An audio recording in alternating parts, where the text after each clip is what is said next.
In the last video, we came face to face with a paradox that has no easy answer. We said that Ein Sof, the infinite, is everything, fills everything, that there is no place empty of it, that it has no boundary, no limit, no age, no end, that every point in reality is saturated with the presence of the infinite. And then we ask the question, if that's true, how does anything else exist? Where is the room? Where is the space for a finite world to be? If God is everywhere, where do you put a universe? Today, we answer that question, and the answer is one of the most radical, most breathtaking ideas in all of human spiritual thought. It changed Kabbalah forever. It changed how we understand creation, how we understand God, and if you let it, it will change how you understand yourself. The answer is called Tzimtzum. Welcome back. My name is William. This is part 3 of the Foundations of Kabbalah series. If you haven't watched part 2 on Ein Sof, go back and watch that first, because everything today built directly on it. If you're caught up, then let's go. Let's start with the word itself, Tzimtzum, spelled in Hebrew with the letter Sadeh, Mem, Sadeh, Vav, Mem.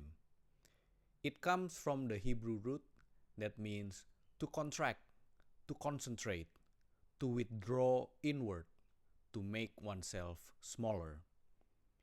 You might have encountered a version of this word in everyday Hebrew. If someone says, I'm being zanua, means modest, reserved, pulled inward. It carries a similar energy, but in the Kabbalistic context, Tzimtzum is something far more specific and far more dramatic. Tzimtzum is the teaching that before creation, the infinite light of Ein Sof, the or Ein Sof, filled all of reality. There was nothing but God, no space, no void, no emptiness, no potential for anything other than the infinite itself. And then God contracted. God withdrew his infinite light from a central point. He pulled back. He made space, not physical space. There was no physics yet. Conceptual space, ontological space, a space in which something other than infinite could, for the first time, potentially exist. This is Tzimtzum, the Divine Contraction, the moment God, in some sense, stepped back from a point within himself to create room for creation. Now, this teaching comes primarily from the Arizal Rabbi Isaac Luria, who lived in Safed, in the Galilee, in the 16th century. The Arizal is considered the father of modern Kabbalah. Almost everything in Kabbalistic thought after him flows through his system, and Tzimtzum is the cornerstone of his entire teaching. His primary student, Rabbi Chaim, recorded these teachings in a work called the Etz Chaim, the Tree of Life, and it's from there that most of what I'm going to share with you today comes. But the seeds of this idea are already present in the Zohar. The Zohar speaks of a primordial act in which the hidden, concealed Ein Sof produced a single point of beginning, what the Zohar calls the Nekudah Rishonah, the first point. The Arizal took that image and unpacked it into the full teaching of Tzimtzum. So what we're discussing today is the Zohar's seed as it flowered through the Arizal's revelation. So let me walk you through what actually happened. According to the Arizal's teaching, and I want you to understand that what I'm about to describe is not a physical event. It's not something you could have watched with a telescope. This is happening in a realm beyond time, beyond space, beyond matter. These are descriptions of spiritual dynamics using the only tools we have: images, metaphors, language. But behind the metaphors, something real is being pointed at. Before Tzimtzum, or Ein Sof, the light of the infinite filled everything uniformly. Imagine, if you can, a light with no edges, no source, no direction, no gradient. Not a light coming from somewhere and going somewhere, just light everywhere, equal, undifferentiated, total. That's the state before Tzimtzum. The Kabbalists call it the Or Ein Sof Pashut, the simple, undifferentiated light of the infinite. Now, within this infinite light, there arose in some mysterious and ultimately incomprehensible way what the Kabbalists describe as a will or a desire, a ratzon, a divine intention to create, to bring into being something other than itself, to express, to give, to share existence with beings that could receive it. And here is where Tzimtzum happens. In order to make room for the creation, the Or Ein Sof contracted from a central point. Imagine, and again, this is metaphor, the best we can do. Imagine that infinite, boundless light pulling back from a single location, drawing inward, retreating to the periphery, and at the center, where the light withdraws, there appears what the Arizal calls the kalal, the vacated space, the void, an apparent emptiness within the infinite. The Chaim describes it like this: before the emanation of all that exists, the supernal light was uniformly spread, filling all of reality. There was no vacant space in the sense of empty atmosphere or void. Everything was filled with that simple, boundless light. And when it arose in his will to create worlds, he contracted his light, withdrawing it to the sides and leaving a vacant space in the middle. Now, I want to pause here and make sure you feel what just happened in this teaching, because it's easy to hear this as a cosmological story, like a Kabbalistic version of the Big Bang. But it's much more than that. What the Arizal is saying is that the first act of creation was not an act of expansion. It was an act of withdrawal. God did not create by reaching outward. God created by pulling inward. The first move was not a push. It was a step back. Think about what this means.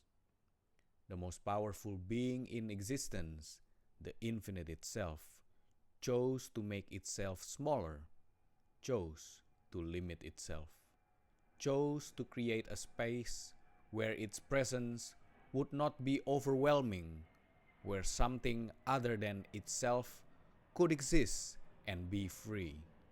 That is not an act of power.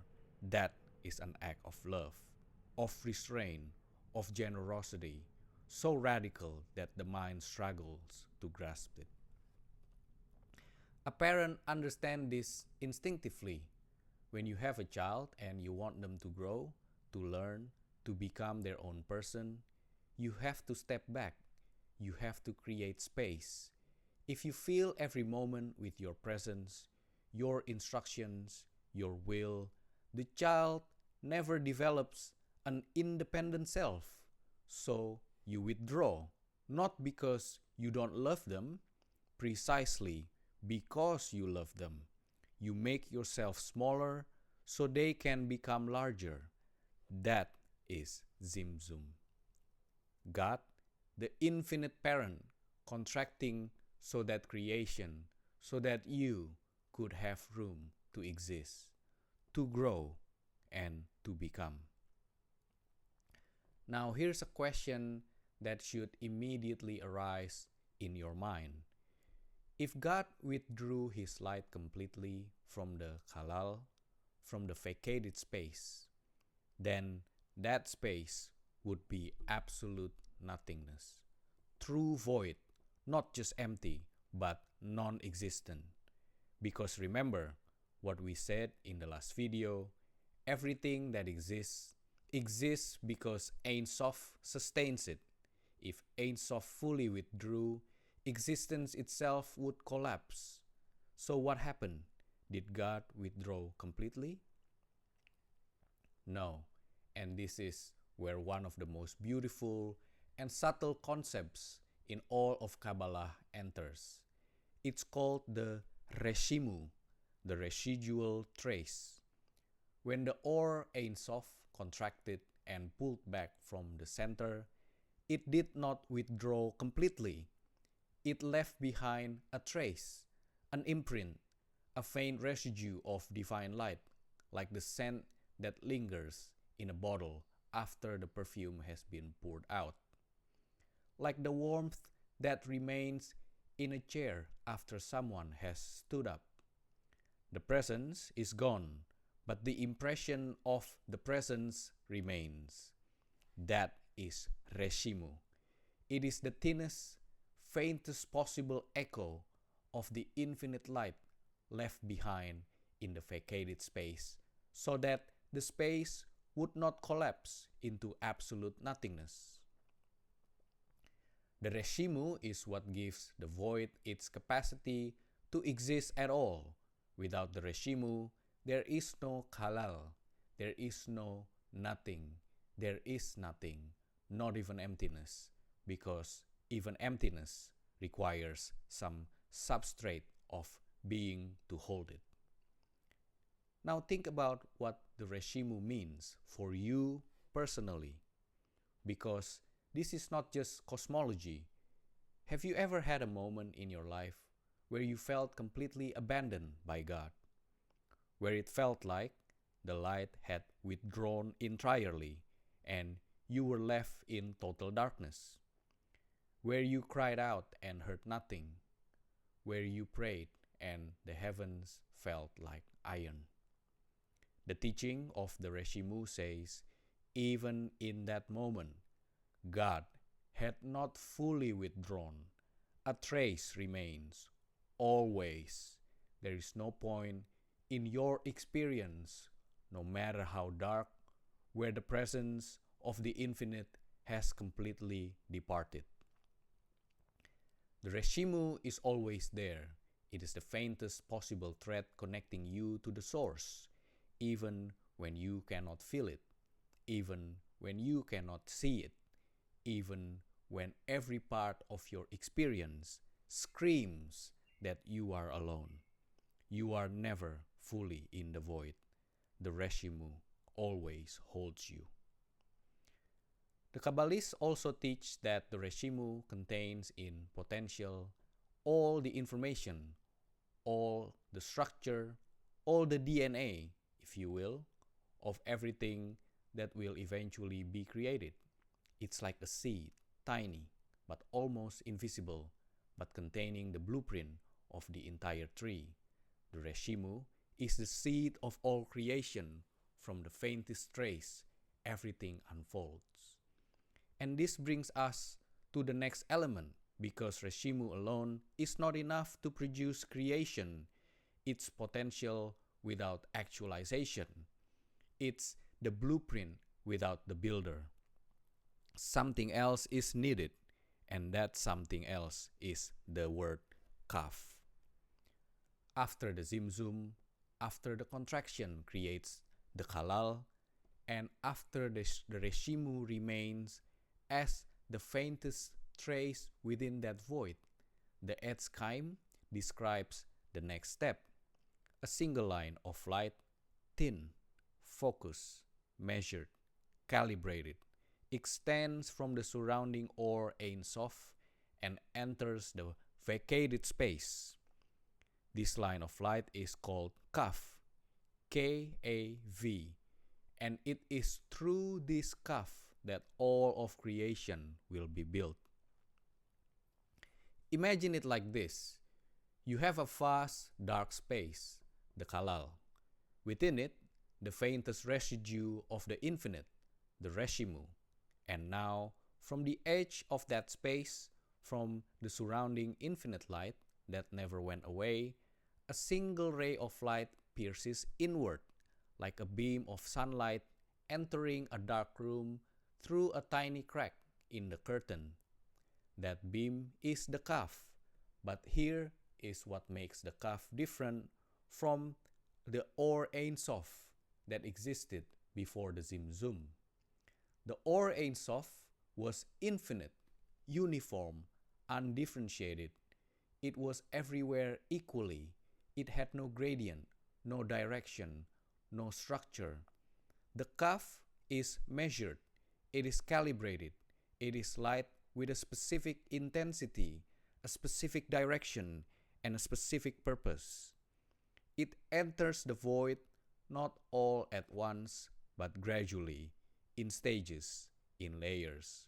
And those layers, those stages of the Kaf's unfolding within the void, are what eventually become the Sefirot, the four worlds of creation. Everything you see around you, every star, every atom, every living creature, every soul, is made from the light of the Kaf interacting with the Reshimu within the Halal. That is the building material of all reality. The Kaf is God's measured self-revelation.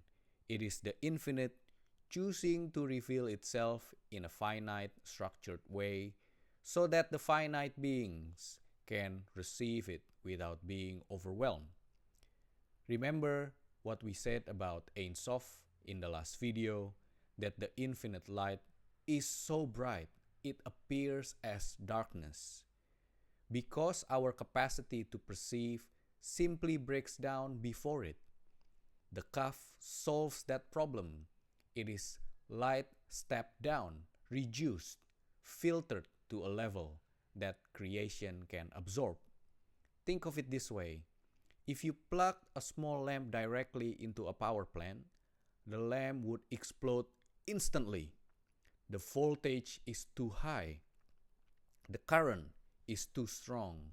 You need a transformer, a device that steps the power down from the raw to a level of the lamp can handle. The Kaf is the transformer. It takes the infinite voltage of Ein Sof and steps it down into a form that finite vessels can hold. And this image, light and vessels, energy and containers, the Kaf and the Kelim, is going to become absolutely central to everything we discuss going forward. When we get to the Sefirot in the next video, you'll see that each Sefirah is essentially a vessel, a container that holds a specific quality of the Kaf's light. And when we eventually get to the teaching of Sefirat HaKelim, the shattering of the vessels, you will see what happens when the light is too much for the vessel, when the transformer fails, when the system overloads. But that's for later. For now, hold this picture in your mind. The Halal, the void, the Reshimu, the trace, the Kaf, the line of light. These three together are the stage on which all of creation unfolds. The void provides the space, the trace provides the potential, the line of light provides the actualizing force. Space, seed, light, that is the infrastructure of everything. So we've covered the mechanics, Tzimtzum, Reshimu, Kaf. Let me now tell you why this teaching should matter to you. Not as a theory, as life. Tzimtzum teaches you something about the nature of love that most people never consider. It says that the highest form of love is not filling someone with your presence. It is creating space for them. It is stepping back so they can step forward. It is contracting yourself so that another can expand. Every time you hold back a judgment so someone else can grow, that is Tzimtzum. Every time you create silence so someone else can find their voice, that is Tzimtzum. Every time you resist the urge to control, to dominate, to impose your will, and instead you make room for another person's freedom, that is Tzimtzum. You are imitating the most primordial act of God. You are doing what the infinite itself did at the very beginning of creation. The Reshimu teaches you something about darkness. It says that even in the void, even in the moments of greatest concealment, a trace of the infinite remains. There is no such thing as total abandonment. There is no such thing as absolute spiritual emptiness. Even in the Kalal, the void, the Reshimu is present. Even in your darkest night, the seed of light is there. You may not feel it, but it's there. It cannot leave because without it, you wouldn't exist at all. If you are going through a period of spiritual dryness, if prayer feels empty, if God feels distant, if the light has apparently withdrawn, know that you are in the Kalal. You are in the vacated space, and the Reshimu is holding you, silently, invisibly, but absolutely. The Kaf teaches you something about purpose. It says that the infinite does not flood the void at all. It enters gradually, in stages, in measures, through a single focus line. That is how divine light enters your life as well. Not all at once, not in overwhelming floods that would shatter you, but step by step, layer by layer, at the pace your vessel can absorb it. If you've wondered why spiritual growth is so slow, why enlightenment doesn't come in a single flash, why the journey takes years and decades, this is your answer. The calf is measured. It enters the void gradually because it must, because the vessel needs time to form, to strengthen, to become capable of holding more light. If all the light came at once, the vessel would break, and we will talk about what happens when the vessel breaks, but not today. For today, sit with this. The infinite loved you enough to make itself smaller so you could exist. It left a trace within the emptiness so you would never be truly alone. And it sends a single line of light into the void of your life, calibrated precisely to what you can receive, building you layer by layer into a vessel that can hold more and more of the infinite. That is Tzimtzum. That is the first act of creation, and it's still happening right now in you. So now we have the foundation of the foundation. Ein Sof, the infinite, Tzimtzum, the contraction, the Kalal, the Reshimu, and the Kaf, space, trace, and light. In the next video, we are going to talk about what the Kaf actually builds as it enters the void, because that line of light doesn't just flood in randomly.